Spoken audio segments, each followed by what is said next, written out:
Hey, welcome back. This is part 3 of our series on money/giving. Right. We didn't really plan this out probably as well as we could have. Why don't you catch us up? What have we talked about? Where are we going? Last video, we introduced the whole idea of should a Christian tithe.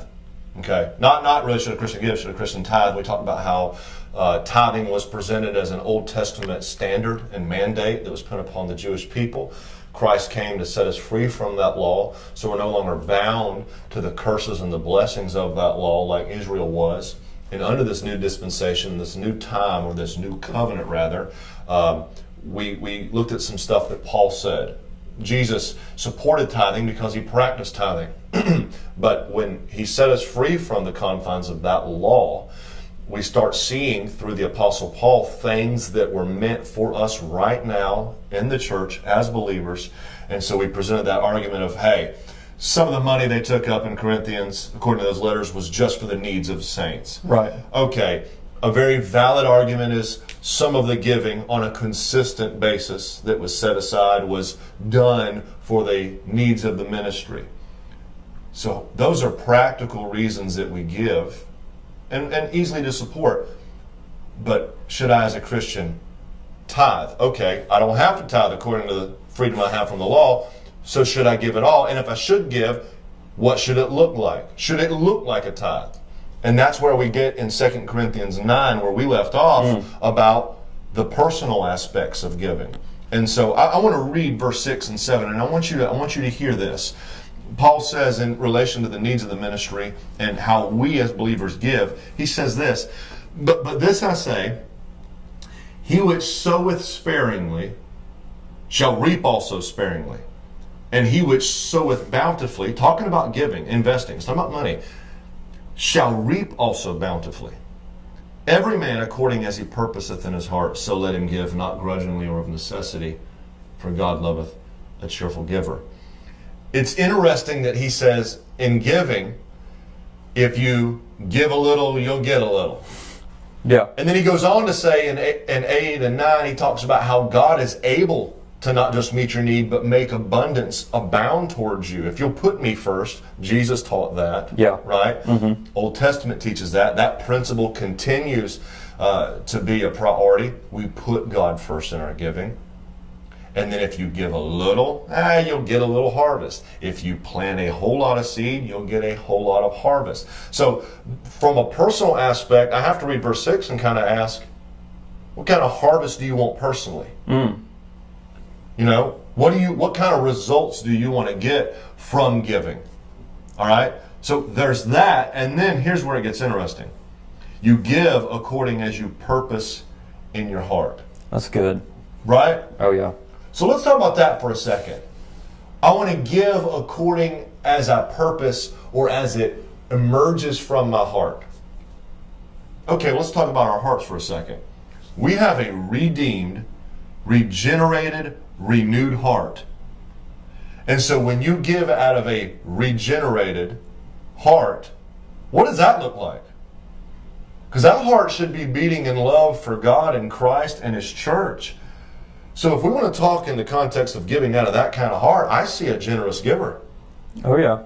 I see somebody who's giving over and above, and I don't see anybody giving because they have to, like Paul said, out of necessity, or give and they're aggravated or frustrated they have to give grudgingly. What I see is somebody who's giving cheerfully. I get to do this. I don't have to do it because I'm under some kind of law. I get to do this because I'm saved, because I've been made part of this royal family, and I get to play a part in investing in His church. I get to honor Him and worship Him through giving. Right? Yeah. As He purposes in His heart. Let's talk about this word though, purposeth. Yeah. He has a purpose, right? Right. You should have things that you want to see done.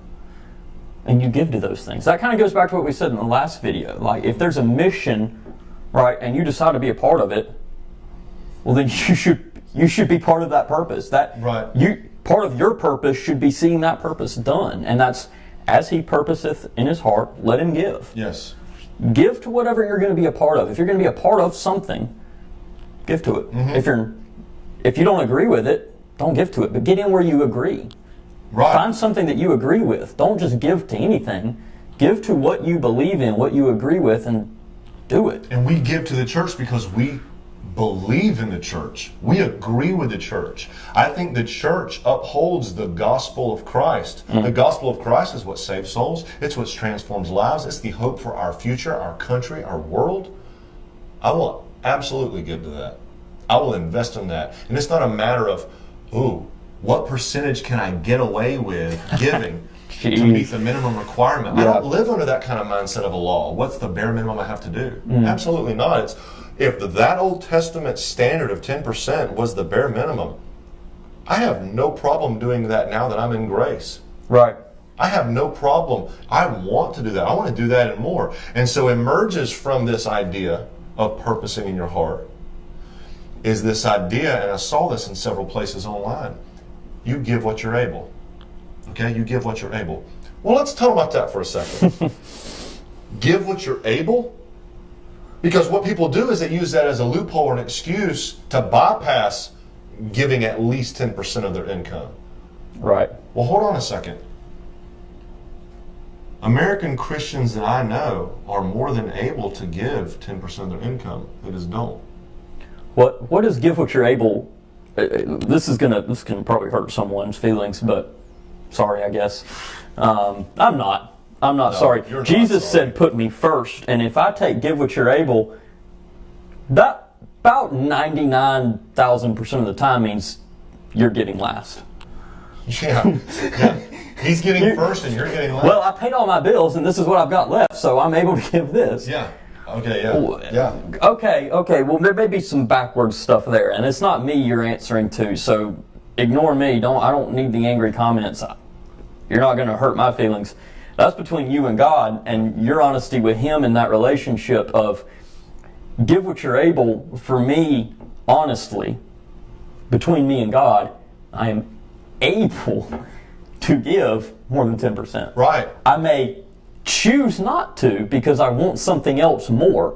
But when I give from the heart, I will give what I'm able. Absolutely. If I'm giving from the heart, I'll give what I'm able, which in American Christianity, I'm sorry, there's no argument here for any of us.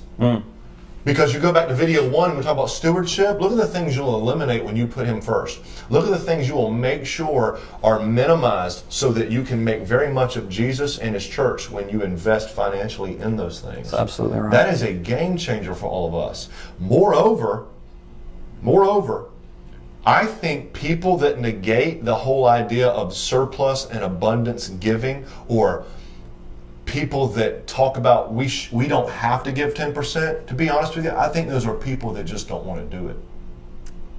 I think that and these people that make this argument, well, you're supposed to give what you're able. Okay, let's take a look at your checkbook. Let's take a look at your bank statement. Because based on where your money's been going, you are able to give more than 10%. Right. Because I think when Paul was writing Timothy, he said, you charge them that are rich in this world. I mean, the word rich has been used to mean many things, but let's get honest. According to worldwide statistical data, we are rich. If you make $20,000 or more in a year, you're in the top 3% of the world. That's ridiculous. Yeah, we're rich, which means we're able to do more than these bare minimum standards we're trying to rip off of Old Testament pages. Jeez. Yeah.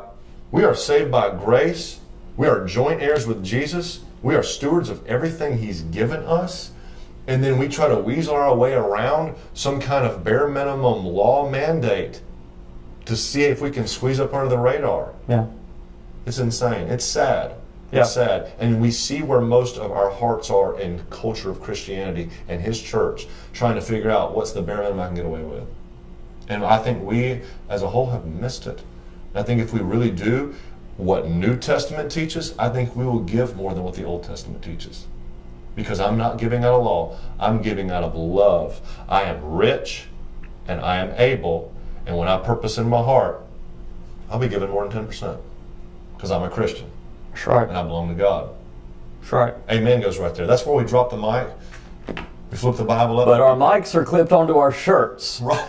Can't do that. No, we got to keep it PG. That's right. That's right. Anyway, yeah, we hope this challenged you. We hope this gave you some different angles to think about. We hear the two same things all the time. You know, oh, you have to do it. No, you don't have to do it. And sometimes it's good to have some different perspective and maybe get you thinking about this a different way than you have before. Absolutely. Yeah, we hope you like this video. Again, subscribe to the channel and you'll be the first to know whenever we post new content. Thanks for joining us.